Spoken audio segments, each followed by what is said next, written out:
Hi, my wonderful grandchildren. Tonight I'm going to read you a Swedish folk tale. It's called The Children of Hat Cottage.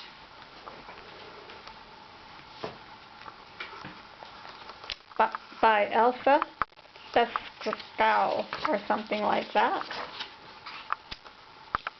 Fun little illustrations on the first page. There was once a little man who lived in a mossy tree stump by a lake. He could mend shoes, make things out of wood, and he was very good at catching big fat trout from the lake. His tree stump house was cozy and warm. In the middle of the lake was a small island where a little woman lived with her children. Sometimes she rowed across the lake to borrow a fishing net from the little man. Sometimes he made shoes from fine bark for her children.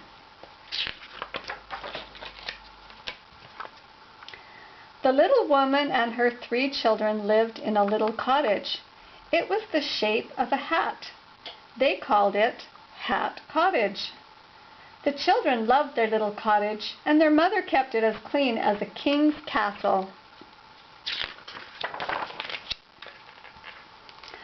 One day their mother said, "I have to go to the mainland to buy yarn to make you some new clothes. If you're good children while I'm gone, I'll make sweet honey cakes for tea." The children loved sweet honey cakes. They promised to be good. The little woman rode to the mainland and knocked on the little man's door. "Can I buy some yarn from you?" she asked. "I'll take as much as you have. My children spend all day running and climbing and sliding and tumbling, and their clothes are worn out." "I'm sorry," said the little man, "but I don't have any yarn. Ask the spider next door." But the spider said she needed all her silk. The little woman asked everyone, and no one had any wool. At last she met a Snail Boy on the road. She had to bend down to hear his quiet voice. "Follow this path all the way to the swamp," he whispered, "and there you'll find more cotton than you can carry." The little woman set off straight away. It was a long way to the swamp, but it was full of cotton grass with fluffy white heads of cotton.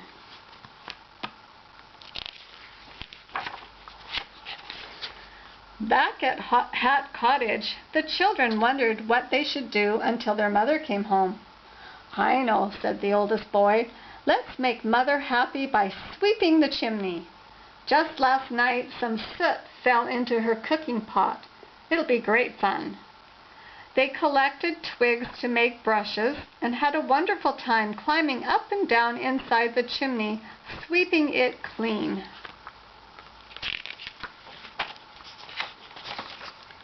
The chimney was clean, but the children were not. They were covered in black soot from head to toe. "Quick, we need to get clean before Mother comes home," said the girl. They took off their clothes and had a bath in the lake. Now they were clean, but their clothes were still as black as darkest night.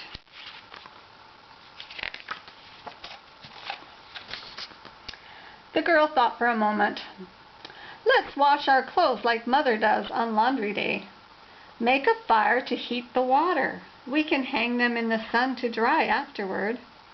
So they gathered lots of twigs and sticks and branches, big and small, and built a bright, roaring fire.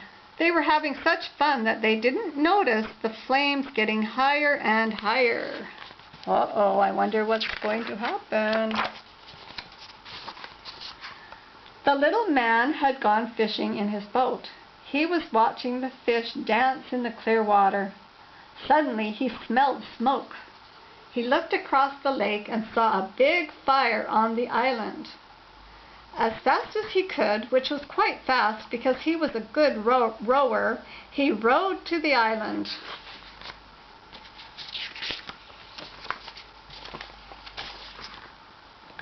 The children saw him coming and hid behind a rock because they knew they had been bad. That's what I put in there.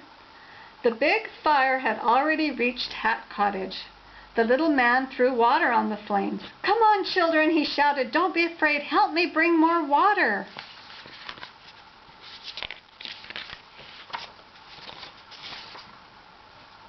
The little man and the children filled his whole boat with water and tipped it onto the fire.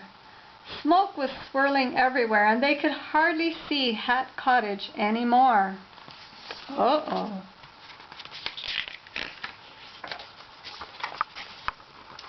When the smoke cleared, Hat Cottage had disappeared. There were no walls, no door, no chairs, no roof.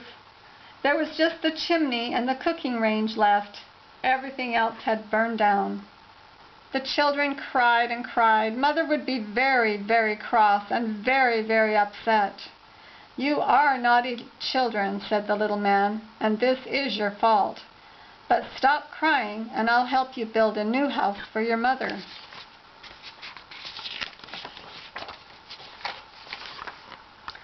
The children set to work collecting more twigs and sticks and branches, as well as birch bark, which is good for making a strong roof to keep out the rain.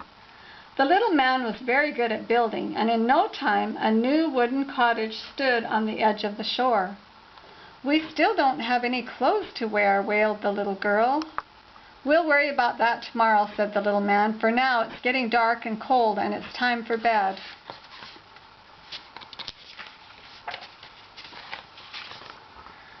He tucked them into their new bed, and they fell fast asleep. Soon their mother came home with a boat full of cotton, enough to make lots of new clothes. "Where is Hat Cottage?" she cried. "And why all the ashes? Oh dear, tell me what happened."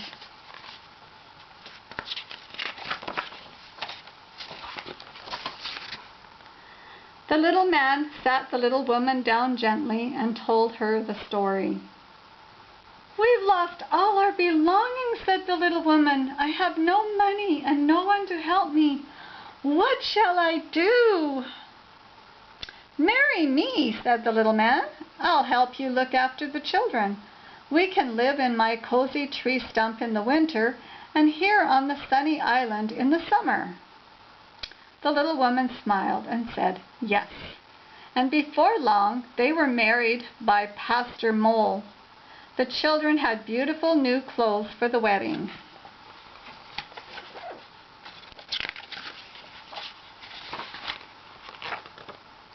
The little woman and the little man were happy. The little woman sang merrily when she did the washing. The children were happy too, and when they were good, they sometimes had sweet honey cakes to eat. The end.